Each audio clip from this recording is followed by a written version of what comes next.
All right, we're back. Second book in the series, Singing Bowls, A Practical Handbook of Instruction and Use by Eva Rudy Jansen. So it's short, practical. It has pictures. I would say it's a good book to add to your collection, but this book is designed to provide practical instructions on the use of singing bowls. Oh, can you see her? Yeah, she's chilling.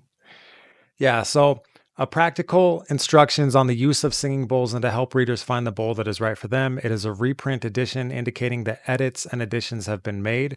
So a little more work went into this. I always like when I see that a book is a reprint because it means that they got their book out and then either they learned some new things or they wanted to make some changes, and so they went, for the reprint, and they added some stuff to it. Well, usually that's what it means anyway, which is probably what's going to end up happening with the book that I put out, just because I'm constantly learning, and you want to add things, and then feedback from readers. And but yeah, so it just means that Eva Rudy Jansen put, a lot of love into this.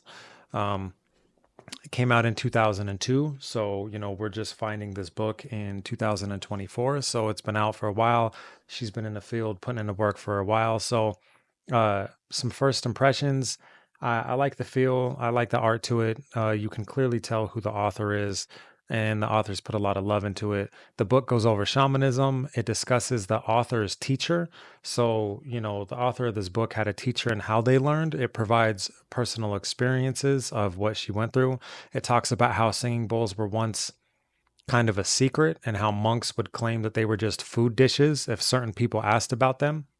It talks about ringing stones made of jade in ancient China and how they also made perfectly tuned bells thousands of years ago. It describes the seven metals that the bowls were made of in Nepal. It mentions calendar bowls where they would play differently depending on where the celestial bodies were.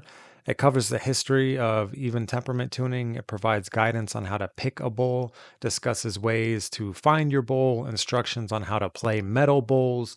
It talks about tingsha bells and other instruments, describing tingshas as having a summoning effect, discusses iconography related to singing bowls and other instruments. It offers references to the Bhagavad Gita and other ancient texts, short and practical read. It does not offer information on crystal singing bowls, chakras, energy centers, music theory, or crystals. It does not provide exercises to do either. It's very suitable for those interested in metal bowls, bells, and some historical takes, and it's a personal experience. It's a good guide on how to play metal bowls and determine if a certain bowl is for someone or is not, depending on if you play it and if the person is like agitated or annoyed or if they're drawn to it. It goes over that. The first page of the book: there's nothing in the world that does not speak to us. Everything and everybody reveals their own nature, character, and secrets continuously. The more we open up our inner senses, the more we can understand the voice of everything. So that kind of sets the tone, immersing myself in the sounds. I did this very attentively without forcing myself. Slowly it came to me. The whole universe opened up. Amongst the lamas themselves, these bowls are only used in secret rituals by those who are acknowledged masters in sound. They have learned to sing the ritual songs and play the ritual instruments correctly.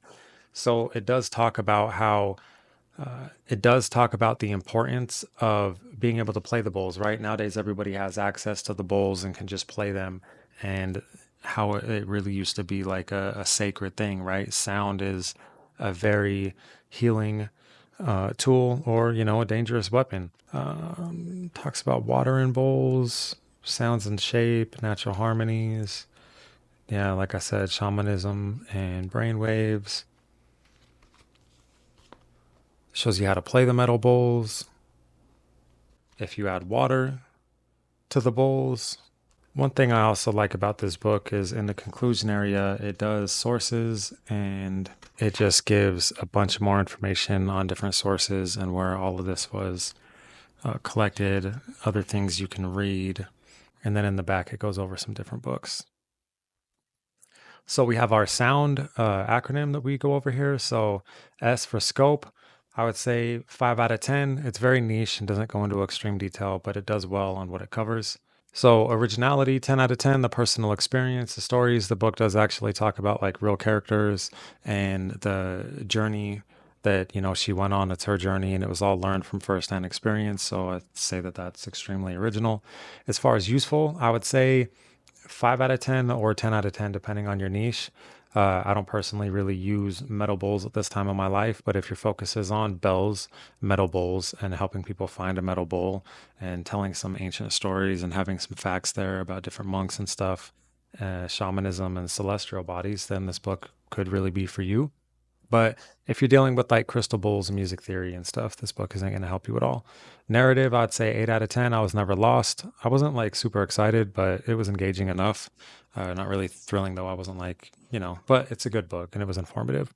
Digestibility, I'd say 10 out of 10. Super easy to follow and retain, practical and well written. So I will link below maybe some other works, where to find them, what's going on with Eva at this point. I don't personally know Eva Rudy. I haven't worked with them.